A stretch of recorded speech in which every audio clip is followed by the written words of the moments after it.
Kamusta kayong lahat? Nandito na naman tayo sa Filipino Chill Recap. At ngayon, pag-uusapan natin ang family, adventure film na tinatawag na Alice in Wonderland.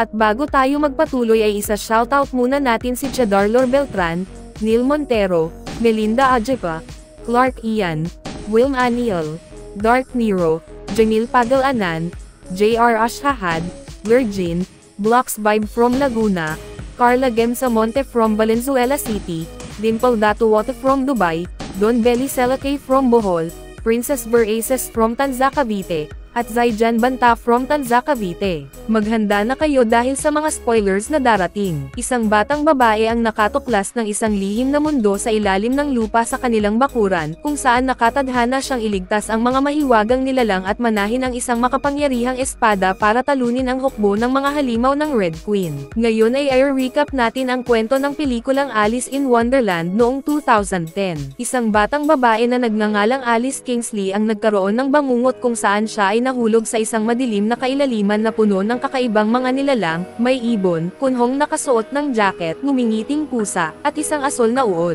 Sabi ng kanyang ama, hindi siya dapat matakot dahil sa tuwing nasa panganib siya, maaari siyang magising. Pagkalipas ng 13 years, si Alice ay naging isang mapagmalay at matigas ang loob na dalaga. Hindi siya nagsusuot ng corset o mahahabang medyas tulad ng ibang babae sa lipunan. Sinabi niya sa kanyang ina, si Helen, na hindi siya nakatulog ng maayos dahil panaginip na naman niya ang parehong bangungot na paulit-ulit niyang nararanasan simula pagkabata. Sa isang party, sumayaw si Alice kasama si Mr. Hamish Ascot, ngunit habang sumasayaw, inisip niya kung ano kaya ang pakiramdam ng lumipad. Dahil doon, nawala ang kanyang atensyon at aksidenteng natapilok sa isang babaeng kasayaw niya. Naiinis si Hamish sa kanyang kawalan ng focus. Pagkatapos ng sayaw, sinabi ni Hamish na magkita sila sa bandstand matapos ang 10 minutes. Maya-maya, sinabi ng dalawang babae kay Alice na magpo-propose daw si Hamish sa kanya at ang party na iyon ay para sa engagement ceremony nila. Lahat ay alam ito, maliban kay Alice. Habang naglalakad sa hardin kasama ang ina ni Hamish, si Lady Ascot, napansin ni Alice ang isang kunhong mabilis na tumatakbo sa mga palumpong, pero hindi ito nakita ng kasama niya. Nagpatuloy sa pagtakbo ang hayop at tila naghihintay sa kanya. Hinabol ito ni Alice hanggang sa mawala ito sa paningin niya. Habang kausap niya ang kanyang tiyahin, muli niyang nakita ang kuneho na tumatakbo sa mga halaman. Habang naglalakad pa, nadaanan ni Alice ang kanyang bayaw na si Lowell, na nahuli niyang hinahalikan ang ibang babae, pero hindi niya ito pinansin at nagpatuloy sa paghabol. Pagdating niya sa bandstand, inalok siya ni Hamish ng kasal.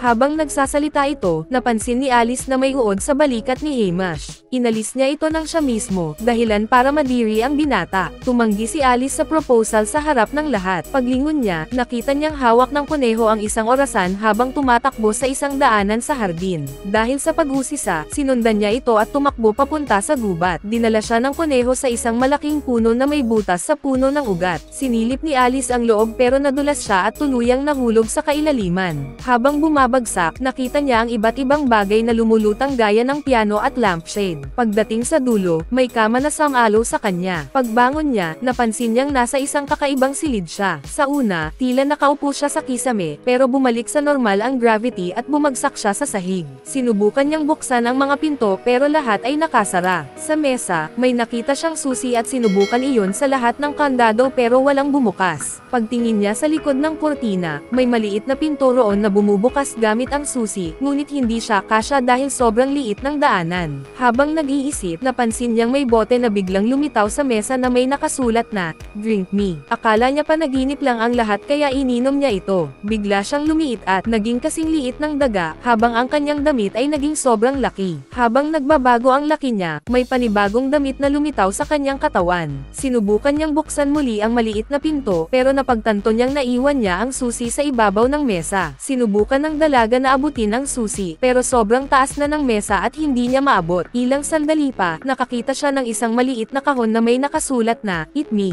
Kinain niya ito, at bigla siyang lumaki hanggang sa umabot sa kisame. Uminom ulit siya ng laman ng bote at kinuha ang susi sa mesa, kaya sakto na ang laki niya para makadaan sa maliit na pinto. Paglabas niya sa silid, nagulat si Alice sa kakaibang mundo na puno ng malalaking halaman, kakaibang insekto, at kahit mga nilalang na parang kabayong lumilipad. Doon niya nakita ang White Rabbit na may kasamang kambal na sina Tweedledee at Tweedledum, pati ang isang daga na si Malimkant na nagsabing hindi daw siya ang tamang Alice. Dahil dito, napagpasyahan nilang dalhin siya kay Absolem, ang matalinong uod na laging nagyoyosi ng huka, upang malaman kung siya nga ba ang tunay na Alice. Pagdating nila kay Absolem, tinanong nito kung sino talaga siya. Dahil sa mga tanong ng uod, parang nawalan ng tiwala si Alice sa sarili. Inutusan siya nitong buksan ang Oracle, isang kalendaryong naglalarawan ng kapalaran ng Underland. At lumalabas na nasa ilalim sila ng pamumuno ng Red Queen. Nakita rin doon ang isang araw na tinatawag na Frabjous Day, ang araw na nakatakdang patayin ni Alice ang halimaw na si Jabberwocky gamit ang Vorpal Sword. Ngunit sinabi ni Alice na hindi siya mananakit ng kahit sino, kaya napagtanto ng lahat na hindi siya ang tunay na Alice. Sinubukan niyang gisingin ang sarili sa paniniwalang panaginip lang ito, kaya kinurot niya ang sarili. Pero ang maliit na daga ay tinusok ang paa niya ng espada, at naramdaman niya ang sakit. Ibig sabihin, totoo ang lahat. Biglang lumitaw ang isang napakalaking halimaw na tinatawag na Bandersnatch. Winawasak ang lahat sa paligid kasama ang mga sundalo ng Red Queen. Nahuli nila ang maraming hayop, kabilang ang White Rabbit. Habang tumatakas, inisip ni Alice na panaginip lang ang lahat, kaya huminto siya sa harap ng halimaw. Ngunit bago pa siya masugatan, tumalon si Malimkant sa likod ng Bandersnatch at sinaksak ang isa nitong mata gamit ang kanyang espada. Gayunman, nasugatan pa rin sa braso si Alice, pero nakatakas siya kasama ang kambal. Samantala, isang lalaking may takip sa mata na kilala bilang Knave of Hearts ang nagnakaw ng Oracle. Habang tumatakas si Alice at ang kambal, nakarating sila sa 200. Bago pa sila makapili kung saan pupunta, isang malaking ibon ang dumating, dinampot ang kambal, at iniwan si Alice mag-isa. Dinala ng ibon ang kambal sa Red Castle, sa piling ng Red Queen, isang babae na may napakalaking ulo. Galit na galit siya dahil may nagnakaw daw ng kanyang mga pay. Lahat ay itinanggi ang pagnanakaw, pero napansin niyang may palakang may maruming bibig. Inutusan niya ang mga sundalo na pugutan ito ng ulo at hulihin pati mga anak nito. Pagbalik ng Knave of Hearts, ibinigay niya ang Oracle sa Reyna. Doon nalaman ng Red Queen na si Alice ang nakatakdang pumatay sa kanyang pinakamalakas na halimaw sa Frabjous Day. Inutusan niya ang asong si Bayard na hanapin si Alice. Kapag natuntun niya ito, papalayain daw niya ang pamilya ng aso. Habang naglalakad si Alice sa madilim na gubat, sinalubong siya ng Cheshire Cat, isang ngumingiting paws ang lumilitaw at nawawala. Napansin nito ang sugat sa braso ni Alice at inalok na gamutin, pero tumanggi si Alice dahil naniniwala pa rin siyang panaginip lang ang lahat, kaya tinali na lang ng pusa ng laso ang sugat niya at sinabing dadalhin siya kina March Hare at Mad Hatter para matulungan. Pagdating ni Alice sa isang lumang hill inn, nakita niya ang isang mahabang mesa na puno ng kubyertos. Nandoon sina Malimkant, March Hare, at ang kakaibang lalaking si Mad Hatter. Sinabi ng Hatter na sayawan daw niya kapag muling maisuot ng White Queen ang kanyang korona. Bigla silang naputol nang marinig nila ang tunog ng mga kabayo. Agad binigyan ng Hatter si Alice ng inumin na nagpaliit sa kanya, saka itinago siya sa loob ng isang teapot. Nainas ang kuneho at aksidenteng ibinato ang isang tasa sa Knave of Hearts, pero nakailag ito at tinamaan ang isang Red Guard. Sinubukan ng Hatter na aliwin ang mga kaaway sa pamamagitan ng pagkanta, pero inatake siya ng Knave. Maya-maya, naamoy ni Bayard ang teapot kung saan nakatago si Alice, pero tumanggaw si Hatter sa kanya, kudyat na huwag silang ipagkanulo, kaya nagkunwaring walang nakita ang aso at umalis. Pagkaalis ng mga sundalo, gumawa si Hatter ng damit mula sa mga tela at isinuot iyon kay Alice, pagkatapos ay nilagay sa kanyang sombrero. Naglakbay silang dalawa papunta sa White Castle. Habang naglalakad, ikinwento ni Hatter kay Alice na ang buong kasaysayan ng Underland ay umiikot sa kanya. Ngunit iginiit ng dalaga na hindi siya papatay ng kahit anong nilalang. Ikinwento rin ni Hatter na dati siyang tagagawa ng sombrero para sa White Queen, hanggang isang araw ay sinalakay sila ng isang halimaw na may apoy sa bibig. Pagkatapos ng kabuluhan, nagising siya at wala nang natira kundi ang sombrerong suot pa rin niya ngayon. Bigla nilang narinig ang mga aso ng Red Knights na papalapit. Nagtago silang dalawa sa gubat hanggang sa makita nila ang isang lawa. Sinabi ni Hatter kay Alice na tumungo sa timog, saka inihagis ang kanyang sombrero sa kabilang pampang. Naiwan siya at nahuli ng mga kalaban. Kinagabihan, nagtago si Alice sa ilalim ng sombrero. Kinaumagahan, natagpuan siya ni Bayard. Napilitan ng aso na ipagkanulo siya dahil bihag ng Red Queen ang kanyang pamilya. Napagtanto ni Alice na dapat niyang kontrolin ang sariling kapalaran. Kaya sumakay siya sa likod ng aso at inutusan itong dalhin siya sa Red Castle. Sa labas ng palasyo, nakita niya ang ilog na puno ng langis. Tumawid siya rito ito sa pamamagitan ng pagtalon sa mga batong may anyo ng mukha. Pagdating niya sa kabila, inutusan niya si Bayard na ihagis ang sombrero, na bumagsak mismo sa loob ng bakuran ng kastilyo. Pagkalampas niya sa pader, nakita ni Alice ang Red Queen na naglalaro ng golf gamit ang isang maliit na hedgehog bilang bola. Sa paglalaro, tumakbo ang hayop papunta mismo kay Alice, kaya iniutos ng Reyna sa White Rabbit na hanapin ito. Pagdating ng kuneho sa hardin, nakita niya si Alice Kingsley. Binigyan siya ng piraso ng cake, at nang kainin ito, bigla siyang lumaki ng husto, hanggang sa maging dambuhala. Dahil dito, nalaman ng mga sundalo ng Reyna ang presensya niya, pero hindi niya sinabi ang kanyang tunay na pagkakakilanlan. Sinabi niyang nagpunta siya roon dahil sa kanilang komunidad, iniisip ng mga tao na sobrang laki niya kaya gusto niyang tanggapin siya ng Reyna. Pinahiram siya ng Reyna ng mga damit na kasya sa kanya, at pinaupo siya sa tabi ng trono. Pagkatapos noon, ipinasok ng Reyna ang kambal na sina Tweedledee at Tweedledum sa bulwagan. Nakilala siya ng isa sa kambal, pero agad siyang pinigilan ng kapatid niya para hindi mabunyag ang totoo. Maya-maya, dumating ang Knave of Hearts at sinabi ng Reyna na dalhin ang bagong bilanggo. Pagbukas ng pinto, pumasok si Mad Hatter, at tinanong siya ng Reyna kung nasaan si Alice. Nagsinungaling si Hatter at sinabing hindi niya alam. Upang ilihis ang atensyon ng Reyna, sinabi niyang kaya niyang gumawa ng sombrerong babagay sa napakagandang ulo ng Reyna. Dahil natuwa ito, pinutol ng Knave of Hearts ang mga tanikala ni Hatter gamit ang kanyang espada at pinalaya siya. Samantala, pumunta si Bayard sa White Queen at sinabing nakabalik na si Alice sa Underland. Ngumiti ang Reyna at sinabing nasa tamang landas na ang dalaga dahil nasa Red Palace ng Red Queen ang Vorpal Sword na kailangan niya. Nakahanap si Alice ng pagkakataon para makatakas papunta sa hardin kung saan nakita niya ang sombrero ni Hatter. Habang nagtatago, narinig ng White Rabbit ang usapan ng Reyna at ng Knave. Aminado ang Reyna na siya mismo ang pumatay sa hari at may relasyon sila ng Knave of Hearts. Sa kabilang banda, habang gumagawa ng mga sombrero, naging balisa si Hatter at sinira ang mga bagay sa paligid. Hinawakan siya ni Alice sa mukha at sinabing, ang mga pinakamahusay na tao ay laging may pagkabaliw. Napakalma si Hatter sa sinabi niya. Ipinaliwanag ni Alice na kailangan niyang hanapin ang Vorpal Sword at dalhin ito sa White Queen. Habang naglalakad sa kastilyo, nakasalubong niya ulit ang kambal na sina Tweedledee at Tweedledum. Dinala nila siya sa White Rabbit pero ayaw siyang papasukin ni Malincan, ang daga, dahil siya raw ang nakatakdang magligtas kay Hatter. Sa huli, tumulong pa rin ang White Rabbit at dinala si Alice sa isang maliit na kubo sa likod ng palasyo kung saan nakatago ang espada. Sa loob, naamoy ni Alice ang isang pamilyar na amoy, si Bandersnatch, ang halimaw na nanakit sa kanya noon, ay natutulog sa bahay. Nang makita ni Malincan ang sugat ni Alice, nawalan ito ng malay. Kinuha ng dalaga ang mata ng halimaw na hawak ng daga, at dahan daw ang pumasok sa loob ng bahay. Ngunit bago siya makarating, hinarang siya ng Knave of Hearts at itinulak sa pader, habang pinapanood ng isang lingkod. Nakahanap ng tiyempo si Alice at nakatakas. Pumasok siya sa bahay ng Bandersnatch at ibinalik dito ang mata nito. Dahil dito, kumalma ang halimaw. Nakita ni Alice ang kaong kinalalagyan ng espada, ngunit nakasara ito at di niya mabuksan. Lalong sumakit ang kanyang sugat, hanggang sa nawalan siya ng malay, pati na rin ang halimaw na mahina rin. Habang pinapakita ni Hatter ang kanyang mga sombrero sa Reyna, napansin niyang isa sa mga tagapayo ay may pekeng ilong. Natawa siya ng husto, dahilan para mapansin ng Reyna. Pagkatapos noon, nalaman ng Reyna na lumalapit na masyado ang Knave of Hearts kay Alice, kaya nagalit siya. Sa bakuran, nagising si Alice at napansin na may susi sa kwelyo ng Bandersnatch. Kinuha niya ito at maingat na niluwagan ang kwelyo. Dinilaan ng halimaw ang kanyang sugat at agad itong gumaling. Binuksan ni Alice ang kahon ng espada at nakuha na niya sa wakas ang Vorpal Sword. Tumabi sa kanya si Bandersnatch at hinayaan siyang makaalis nang hindi siya sinasaktan. Pagkatapos mapag-alitan ng Reyna, inutusan niya ang Knave of Hearts na hanapin si Alice. Dumating ito sakto nang susubukan ni Alice na putulin ang mga tanikala ni Hatter gamit ang espada. Bigla silang sinalakay ng mga sundalo. Itinapon ni Hatter ang kung ano-anong bagay para ilihis ang mga kalaban habang si Malincan ay sinubukang putulin ang mga tanikala. Inatake ng Knave si Hatter gamit ang espada, pero nagtanggol si Hatter gamit ang isang mannequin at pinagbabato ang kalaban. Nang makita ng daga na mapapahamak si Hatter, sumigaw siya. Tinawag ang pangalan ni Alice, kaya nalaman ng Knave ang tunay na pagkakakilanlan ng dalaga. Tumakbo si Alice papunta sa bakuran, pero napaligiran siya ng mga Red Guards. Bago pa siya mahuli, dumating si Bandersnatch at binangga ang mga sundalo. Tumigil ito sa harap ni Alice at inalok siyang sumakay sa likod nito. Magkasama silang tumakas papunta sa White Castle, kasama si Bayard na sumunod sa kanila. Ibinahagi ng Knave of Hearts sa Reyna na nakita nila si Alice at nakatakas ito, kaya pinagsample siya ng Reyna. Sa galit, ipinahuli naman niya sina Malimcan at Hatter. Pagdating ni Alice sa White Castle, inabot niya ang espada sa White Queen. Dinala siya ng reyna sa kusina, kung saan nagwawala si Marcher habang naghahadjust ng mga gamit. Pagkatapos maghalo ng maraming sangkap sa isang kaldero, lumabas ang isang potion. Ininom ito ni Alice at bumalik sa kanyang normal na laki. Sinabi ng White Queen na kapag natalo na ang Jabberwocky, madyay gising ang mga tao at lalaban sa kasamaan ng Red Queen. Matapos noon, pumunta si Alice kay Absolem, na nagsabing siya talaga ang tunay na Alice, at sa tamang panahon, siya ang hahawak ng Vorpal Sword. Samantala, bago pa man mapugutan si Hatter, dumating si Cheshire Cat sa selda. Sa gitna ng palasyo, nagtipon ang mga tao para saksihan ang hatol. Humiling si Hatter na maiwan sa kanya ang sombrero, kaya pumayag ang tagapugot ng ulo. Nang ibinagsak nito ang espada, biglang naglaho si Hatter at ang sombrero ay lumutang mag-isa, isa palang ilusyon ng Cheshire Cat. Pagkatapos ng ilang sandali, lumitaw si Hatter sa likuran ng reyna at ipinakita sa kanya na lahat ng tao sa paligid ay nakamaskara at may peking tenga para lang magmukhang katulad niya. Dahil dito, tuluyang nabaliw ang reyna at inutusan niyang pugutan ng ulo ang lahat ng naroon.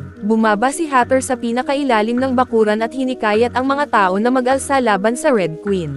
Galit na galit ang reyna kaya inutusan niyang pakawalan ang higanteng ibon na agad lumipad at hinuli ang mga tao. Pagkatapos, nakasalubong ni Hatter si Malimcan at inutusan siya ng Red Queen na pakawalan ang Jabberwocky para labanan ang kanyang kapatid, ang White Queen. Di nagtagal, dumating si Hatter at ang kanyang mga kasama sa White Palace. Kinabukasan, tinipon ni Queen Mirana ang kanyang mga kaibigan para pumili ng lalaban sa Jabberwocky, ngunit sinabi niya na tanging si Alice lang ang makakagawa nito, at kung gugustuhin niya, dahil mag-isa lang siyang haharap sa laban. Nagulat si Alice at tumakbo palabas sa hardin kung saan niya nakita si Absolem na papasok na sa kanyang kakon. Habang nag-uusap sila, napagtanto ni Alice na minsan na siyang nakapunta sa underworld noong bata pa siya, pareho ang mga pangyayari, at nakilala niya na noon pa ang lahat, pati ang Red Queen. Dito niya na-realize na hindi iyon panaginip, kundi mga alaala. Pinakalma siya ni Absolem at sinabing kapag hawak na niya ang Vorpal Sword, alam na ng sandata kung ano ang dapat gawin. Samantala, papalapit na ang mga kalaban sa White Castle at naghahanda na rin si Queen Mirana at ang kanyang mga sundalo. Si Alice naman ay nakasakay kay Bandersnatch, suot ang kanyang armor, at tumungo sa labanan. Huminto ang dalawang hukbo sa harap ng isa't isa, at parehong inutusan ng dalawang reyna ang kanilang mga kampyon na maglaban. Sinubukan ng White Queen na kumbansihin ang kanyang kapatid na huwag nang lumaban, pero determinado ang Red Queen na magdigmaan. Lahat ay umatras habang papalapit ang Jabberwocky, isang dambuhalang dragon na may napakalalaking pakpak at matutulis na ngipin. Huminga ng malalim si Alice at sinubukang isipin ang mga imposibleng bagay para magkalakas loob.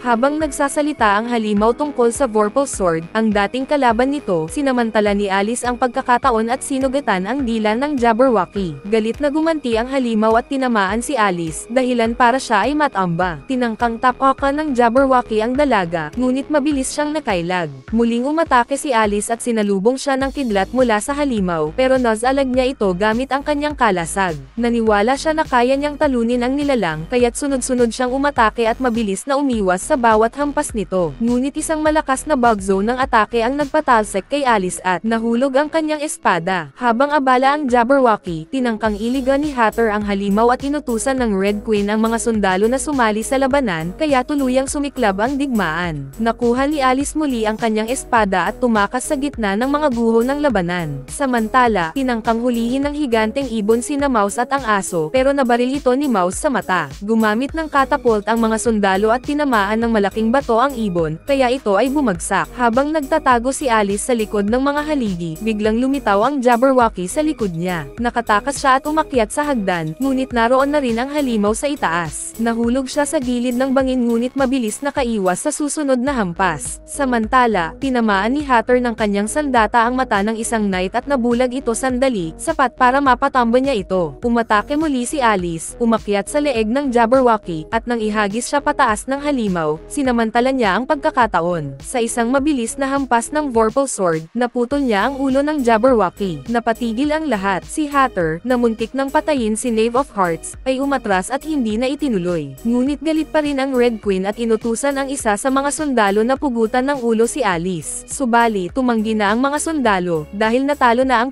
pinakamalakas nilang mandirigma. Ibinaba ng lahat ang kanilang mga sandata, at ang korona ay dinala ni Cheshire Cat papunta sa White Queen. Pinatalsik ng White Queen ang Red Queen sa isang lugar na walang tao, at si Knave of Hearts naman ay makukulong kasama niya. Nang malaman ito ni Knave, tinangka niyang patayin ang Reyna, ngunit nasugatan siya ni Hatter matapos siyang ay hulugan ng kutsilyo sa kamay. Bilang pasasalamat, binigyan ni Queen Mirana si Alice ng dugo ng dragon para makabalik siya sa kanyang mundo. Bago inumin ang elixir, nagpaalam si Alice kay Hatter, pagkatapos ay tumalon siya sa butas ng puno, ang parehong lagusan na kanyang pinasok noon, at nakabalik sa kanyang tunay na mundo, basang-basa at madumi, habang ginaganap ang engagement ceremony. Muling tinanggihan ni Alice ang alok ng kasal at sinabi niyang hindi niya hahayaang iba ang magdesisyon ng kanyang kapalaran. Makalipas ang ilang araw, tinulungan niya si Lord Ascot na palawakin ang negosyo nito sa China. Dahil sa kanyang galing, inimbitahan siya ni Lord Ascot na maging apprentice ng kumpanya. Habang nakasakay siya sa bangka papunta sa bagong paglalakbay, isang paro-paro ang lumapag sa kanyang balikat, si Absolem.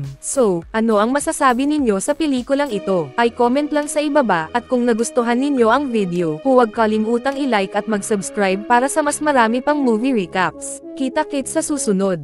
Mag-subscribe na kung hindi ka pa nakasubscribe, pindutin na rin ang notification bell at like button para sa marami pang movie recap katulad nito, at mag-iwan ng comment down below. And as always, thank you for watching.